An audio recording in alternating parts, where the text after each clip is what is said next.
Okay. Quiet, guys. Quiet, please. Magandang hapon sa inyo lahat. I am already in receipt of the warrant of arrest issued against me by the 5th Division of the Sandigan Bayan. Nais ko lang pong bigyan din ang mga bagay na ito. I will remain firmly with the majority bloc under the leadership of Senate President Alan Peter Cayetano. Hindi ako matitinag sa anumang panggigipit, pananakot, political maneuvering para talikuran ang aking paninindigan. I will not yield to threats. I will not be intimidated. I will not be pressured into surrendering my independence of judgment.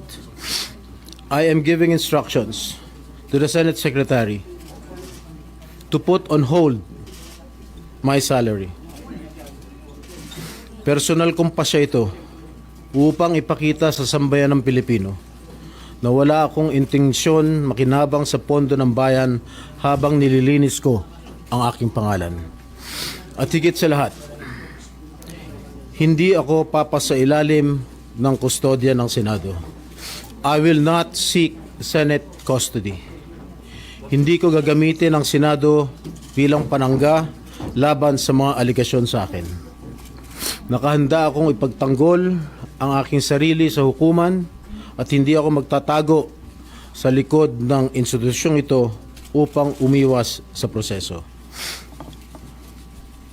Ipagtatanggol ko hanggang sa huli ang aking sarili para patunayan na walang batayan ang mga paratang sa akin. Kalokohan ang lahat na ito.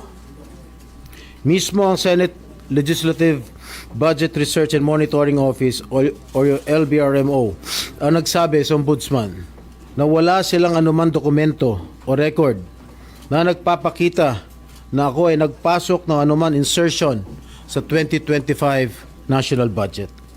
Ang mahalagang impormasyon nito ay kinilala pa mismo ni dating Senate Blue Ribbon Chairman Senator Panfilo Lacson bilang isang makabuluhang ebidensya na sumasalungat sa mga aligasyong binabato laban sa akin.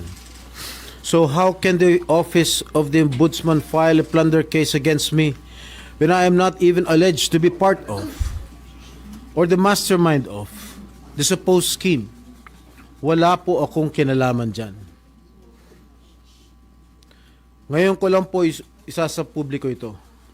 Maraming beses po ako inalok na talikuran ang independent majority bloc kapalit ang pagbabasura sa aking kaso.